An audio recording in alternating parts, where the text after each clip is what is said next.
ಇನ್ನೇನು ಶನಿವಾರ ತನಗೆ ಹುಡುಗ ನೋಡಲು ಬರುತ್ತಿದ್ದಾನೆ ಅಂತ ಪ್ರಮೀಳಾ ತುಂಬಾನೇ ಎಕ್ಸೈಟ್ ಆಗಿದ್ದಳು. 33 ವರ್ಷ ಆದರೂ ಕೂಡ ಅವಳಿಗೆ ಮದುವೆ ಆಗದಿದ್ದನ್ನು ಕಂಡು ಮನೆಯಲ್ಲಿ ದೊಡ್ಡದೊಂದು ಟೆನ್ಷನ್ ಆರಂಭವಾಗಿತ್ತು. ಈಗಾಗಲೇ ಸುಮಾರು 6 ಜನ ಹುಡುಗರು ಪ್ರಮೀಳಾನನ್ನು ನೋಡಿ ಹೋಗಿದ್ದರು. ಯಾರು ಕೂಡ ಅವಳನ್ನ ಮೆಚ್ಚದೆ ಇದ್ದಿದ್ದು ಪ್ರಮೀಳಾ ಮತ್ತು ಅವರ ಕುಟುಂಬಕ್ಕೆ ದೊಡ್ಡದೊಂದು ಚಿಂತೆಯಾಗಿ ಹೋಗಿತ್ತು. ಹೋದ ವಾರ ಅಷ್ಟೇ ಬೆಂಗಳೂರಿನ ಪ್ರೈವೇಟ್ ಕಂಪನಿಯಲ್ಲಿ ಕೆಲಸ ಮಾಡುತ್ತಿದ್ದ ನಾಗರಾಜ್ ಪ್ರಮೀಳಾ ಫೋಟೋ ನೋಡಿ ಮೆಚ್ಚಿಕೊಂಡಿದ್ದ. ಅವರಿಬ್ಬರ ಜಾತಕ ಕೂಡ ಕೂಡಿ ಬಂದಿತ್ತು. ಬ್ರೋಕರ್ ಅಣ್ಣಯ್ಯನ ಪ್ರಕಾರ ನಾಗರಾಜ್ ಪ್ರಮೀಳಾನ್ನ ತುಂಬಾ ಇಷ್ಟಪಟ್ಟಿದ್ದಾನೆ ಹಾಗೂ ಒಂದೇ ತಿಂಗಳಲ್ಲಿ ನಿಶ್ಚಿತಾರ್ಥ ಮತ್ತು ಮದುವೆ ಮಾಡಬೇಕೆಂದು ಬಯಸುತ್ತಿದ್ದಾನೆ ಎನ್ನುವ ಮಾತುಗಳು ಕೂಡ ಕೇಳಿ ಬಂದಿದ್ದವು. ಒಂದು ವೇಳೆ ಈ ಸಂಬಂಧ ತಪ್ಪಿ ಹೋದರೆ ಮತ್ತೆ ಈ ರೀತಿಯ ವರಗಳು ಸಿಗುವುದು ಕಷ್ಟ ಅಂತ ಪ್ರಮೀಳಾ ತಂದೆ ತಾಯಿಗೂ ಹಾಗೂ ಪ್ರಮೀಳಾಗೂ ಚೆನ್ನಾಗಿ ಗೊತ್ತಿತ್ತು. ಈ ಹಿಂದೆ 3 ಹುಡುಗರು ಪ್ರಮೀಳಾಳನ್ನ ಅವಳ ಕುತ್ತಿಗೆ ಮೇಲೆ ಇದ್ದಂತಹ ಗಾಢವಾದ ನೆರುಳುಗಳನ್ನ ನೋಡಿ ರಿಜೆಕ್ಟ್ ಮಾಡಿದ್ದರು ಎನ್ನುವ ಮಾಹಿತಿ ಅಣ್ಣಯ್ಯ ಬ್ರೋಕರಿಗೆ ಚೆನ್ನಾಗಿ ಗೊತ್ತಿತ್ತು.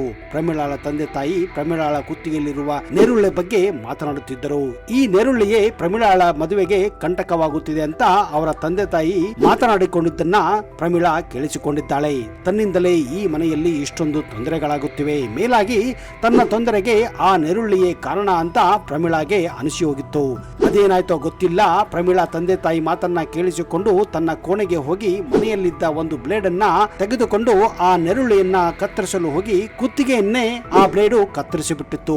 ಆತುರದಲ್ಲಿ ತೆಗೆದುಕೊಂಡ ನಿರ್ಧಾರದಿಂದ ಕುತ್ತಿಗೆಯಿಂದ ರಕ್ತ ಚಿಮ್ಮಿ ಬಂದಿತ್ತು.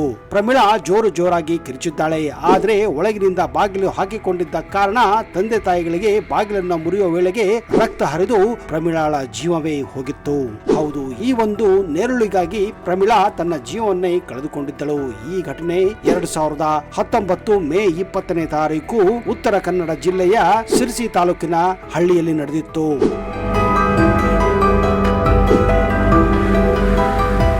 ಹೌದು, ಈ ರೀತಿ ತರಾತುರಿಯಲ್ಲಿ ಒಂದು ನೆರಳಿಯನ್ನ ಕತ್ತರಿಸಲು ಹೋಗಿ ಒಬ್ಬ ಹುಡುಗಿಯ ಜೀವ ದೇವರ ಪಾಲಾಗಿತ್ತು. ಸ್ನೇಹಿತರೆ, ಜೀವನದಲ್ಲಿ ಚಿಕ್ಕ ಚಿಕ್ಕ ಘಟನೆಗಳೇ ನಮ್ಮ ಜೀವಕ್ಕೆ ಕಂಟಕವಾಗುತ್ತದೆ ಅನ್ನುವುದಕ್ಕೆ ಇದೊಂದು ಉದಾಹರಣೆಯಾಗಿದೆ. ನಮ್ಮ ದೇಹದ ಮೇಲೆ ಈ ತರದ ನೆರಳುಗಳು ಬರೋದು ಸರ್ವೇ ಸಾಮಾನ್ಯ. ಅವುಗಳನ್ನ ತೆಗೆಯಲು ಕೂಡ ಹಲವಾರು ಮಾರ್ಗಗಳಿವೆ, ಹಲವಾರು ಪರಿಹಾರಗಳಿವೆ. ಆದರೆ ದುಡುಕಿ ಆತುರ ಪಟ್ಟರೆ ಇಂತಹ ದುರ್ಘಟನೆ ಆಗೋದು ಸಹಜವೇ. ಅಷ್ಟಕ್ಕೂ ನಮ್ಮ ದೇಹದ ಮೇಲೆ ಈ ನೆರಳುಗಳು ಯಾಕೆ ಹುಟ್ಟುತ್ತವೆ ಅನ್ನೋದು ಹಲವಾರು ಜನರ ಪ್ರಶ್ನೆಯಾಗಿದೆ.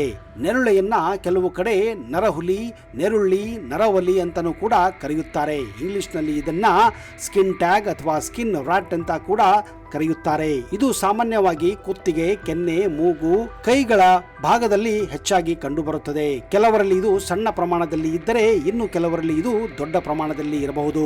ಇದು ಅಪಾಯಕಾರಿ ಇಲ್ಲದಿದ್ದರೂ ಕೂಡ ದೇಹದ ಸೌಂದರ್ಯವನ್ನ ಹಾಳು ಮಾಡುವುದು ಸಹಜವೇ. ಅಂತಹ ನೆರಳಿಯನ್ನ ತೊಡೆದು ಹಾಕಲು ಜನರು ಅನೇಕ ರೀತಿ ಪ್ರಯತ್ನಗಳನ್ನ ಮಾಡುತ್ತಾರೆ.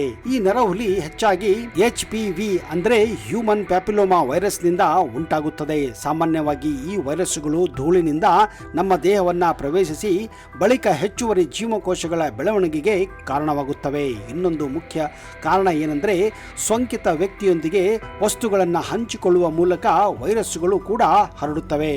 ಉದಾಹರಣೆಗೆ, ಈ ನರಹುಲಿ ಇರುವಂತಹ ವ್ಯಕ್ತಿಯ ಕರ್ಚೀಫನ್ನ, ಟಾವೆಲ್ ಅನ್ನ, ಸೋಪ್ ಅನ್ನ ಬಳಸುವುದು ಅಥವಾ ಬಳಸಿದಂತಹ ಕ್ರೀಮ್ ಅನ್ನ ಇನ್ನೊಬ್ಬರು ಹಚ್ಚಿಕೊಳ್ಳುವುದು ಅಷ್ಟೇ ಅಲ್ಲದೆ ಒಂದೇ ಸಾಬೂನನ್ನ ಶೇರ್ ಮಾಡಿಕೊಳ್ಳುವುದು ಕೂಡ ಈ ನರಹುಲಿ ಸ್ಪ್ರೆಡ್ ಆಗಲು ಕಾರಣವಾಗುತ್ತದೆ. ನರುಳಿ ಭಯಪಡುವಂತಹ ರೋಗವೇನಲ್ಲ, ಆದರೆ ಇದು ಬಂದರೆ ತ್ವಚೆ ಸೌಂದರ್ಯ ಹಾಳಾಗೋದು ಖಚಿತ. ನೈಸರ್ಗಿಕವಾಗಿ ಉಂಟಾಗುವ ಈ ನೆರುಳಿಯನ್ನ ನಿಸರ್ಗಬದ್ಧವಾದ ಮನೆ ಮದ್ದಿನಿಂದಲೇ ಪರಿಹರಿಸಿಕೊಳ್ಳಬಹುದು ಎನ್ನುತ್ತಾರೆ ತಜ್ಞರು.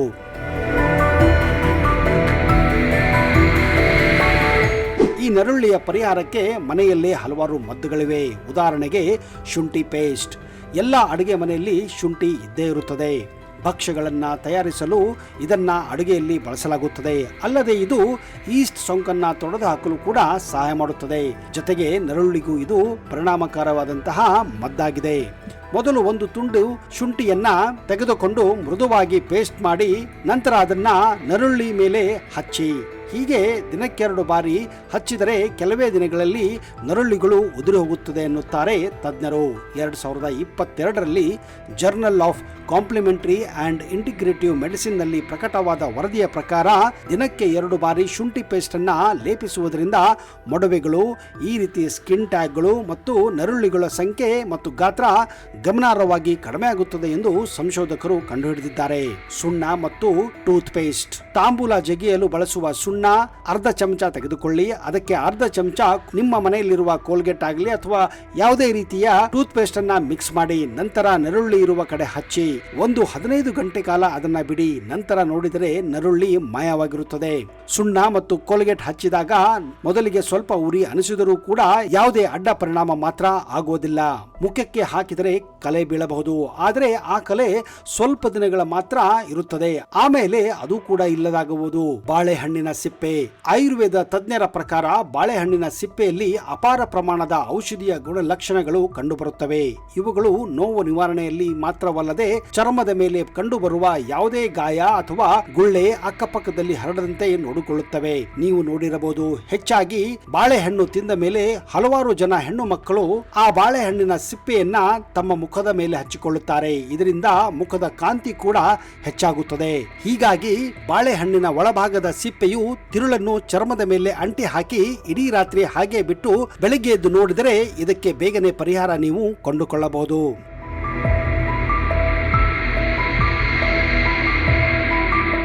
ಅಂಜೂರದ ಹಣ್ಣು.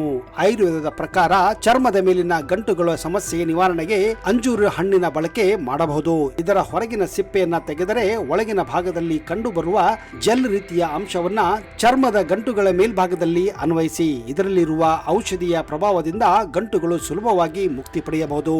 ಕೆಂಪು ನೆನೆ ಅಕ್ಕಿ ಸೊಪ್ಪಿನ ಗಿಡ ಅಥವಾ ಹಾಲುಣಿ ಅಥವಾ ಅಚ್ಚೆ ಗಿಡ ಅಥವಾ ಇದನ್ನ ಇಂಗ್ಲಿಷ್ ನಲ್ಲಿ ಅಸ್ಥಮಾ ಪ್ಲಾಂಟ್ ಅಂತ ಕೂಡ ಕರೆಯುತ್ತಾರೆ. ಇದು ಹೆಚ್ಚಾಗಿ ಹಳ್ಳಿಗಳಲ್ಲಿ ಹೊಲಗಳ ಅಕ್ಕಪಕ್ಕ, ಕೆರೆಗಳ ಅಕ್ಕಪಕ್ಕ ಅಥವಾ ಮನೆಗಳ ಅಕ್ಕಪಕ್ಕ ನೀವು ಕಾಣಬಹುದು. ಒಂದು ವೇಳೆ ನಿಮಗೆ ಸಿಟಿಗಳಲ್ಲಿ, ಪಟ್ಟಣಗಳಲ್ಲಿ ಇದು ಸಿಗಲಿಲ್ಲ ಅಂದ್ರೆ ಮನೆಯಲ್ಲಿಯೇ ನೀವು ಪಾಟ್ಗಳಲ್ಲಿ ಕೂಡ ಬೆಳೆಯಬಹುದು. ಈ ಒಂದು ಗಿಡವನ್ನ ನೀವು ಚೆನ್ನಾಗಿ ಜಜ್ಜಿ ಪೇಸ್ಟ್ ಮಾಡಿ ಅದನ್ನ 10 ದಿನಗಳ ಕಾಲ ಸತತವಾಗಿ ನೆರಳು ಇದ್ದ ಕಡೆ ಪೇಸ್ಟ್ ಮಾಡಿ ಹಚ್ಚಿದರೆ ಈ ನೆರಳುಗಳು ಇದ್ದಕ್ಕಿದ್ದ ಹಾಗೆ ಮಾಯವಾಗುತ್ತವೆ. ಕಿತ್ತಳೆ ಸಿಪ್ಪೆ. ಕಿತ್ತಳೆ ಸಿಪ್ಪೆಯಲ್ಲಿ ನರಹುಳುಗೆ ಚಿಕಿತ್ಸೆ ನೀಡಲು ಸಹಾಯ ಮಾಡುವ ಸಾರಭೂತ ತೈಲಗಳು ಮತ್ತು ಉತ್ಕರ್ಷಣ ನಿರೋಧಕಗಳಿವೆ. ಕಿತ್ತಳೆ ಸಿಪ್ಪೆಯು ಸರಳವಾದ ಆದರೆ ಪರಿಣಾಮಕಾರಿ ಪರಿಹಾರ ಇದಕ್ಕೆ ಕೊಡುತ್ತದೆ. ಸಿಪ್ಪೆಯಲ್ಲಿರುವ ನೈಸರ್ಗಿಕ ಆಮ್ಲಗಳು ಮತ್ತು ಎಣ್ಣೆಗಳು ನರಹುಲಿಯನ್ನ ಕ್ರಮೇಣ ಸವಿಸುತ್ತದೆ. ಇದು ಸೌಮ್ಯವಾದ ಚಿಕಿತ್ಸಾ ವಿಧಾನವನ್ನ ಈ ಮೂಲಕ ನೀವು ಪಡೆಯಬಹುದು. ಆಲೂಗಡ್ಡೆಯು ನರಹುಲಿಗಳಿಗೆ ಚಿಕಿತ್ಸೆ ನೀಡಲು ಸುಲಭವಾಗಿ ಲಭ್ಯವಾಗಿರುವ ಪರಿಹಾರವಾಗಿದೆ. ಆಲೂಗಡ್ಡೆಯಲ್ಲಿರುವ ಕಿಣ್ವಗಳು ಮತ್ತು ಪಿಷ್ಟಗಳು ನರಹುಲಿಯನ್ನ ಮೃದುಗೊಳಿಸಲು ಸಹಾಯ ಮಾಡುತ್ತದೆ. ಇದು ಕ್ರಮೇಣ ತೆಗೆದುಹಾಕಲು ಅನುಕೂಲವಾಗುತ್ತದೆ. ಹಸಿ ಆಲೂಗಡ್ಡೆಯ ತುಂಡನ್ನ ಕತ್ತರಿಸಿ ನರಹುಲಿ ಮೇಲೆ ಉಜ್ಜಿ, ಪರ್ಯಾಯವಾಗಿ ನರಹುಲಿಯ ಮೇಲೆ ಆಲೂಗಡ್ಡೆಯ ತುಂಡನ್ನ ಇರಿಸಿ ಮತ್ತು ಅದನ್ನ ಬ್ಯಾಂಡೇಜ್ ನಿಂದ ಬಿಗಿಗೊಳಿಸಿ ರಾತ್ರಿ ಇಡೀ ಹಾಗೆಯೇ ಬಿಡಿ ಮತ್ತು ಪ್ರತಿದಿನ ಇದನ್ನ 10 ದಿನಗಳ ಕಾಲ ಪುನರಾವರ್ತಿಸಿ. ಕಿತ್ತಳೆ ಸಿಪ್ಪೆಯನ್ನ ಹೇಗೆ ಬಳಸುತ್ತೀರೋ ಅದೇ ರೀತಿ ನೀವು ಈ ಒಂದು ಆಲೂಗಡ್ಡೆ ಸಿಪ್ಪೆಯನ್ನು ಕೂಡ ಬಳಸಬಹುದು ಅಥವಾ ಉಜ್ಜಬಹುದು. ಕೆಲವು ದಿನಗಳ ಕಾಲ ನರಹುಲಿ ಕಪ್ಪಾಗಬಹುದು. ಅಂತಿಮವಾಗಿ ಇದು ಉದುರಿಕೊಂಡು ಹೋಗುತ್ತದೆ.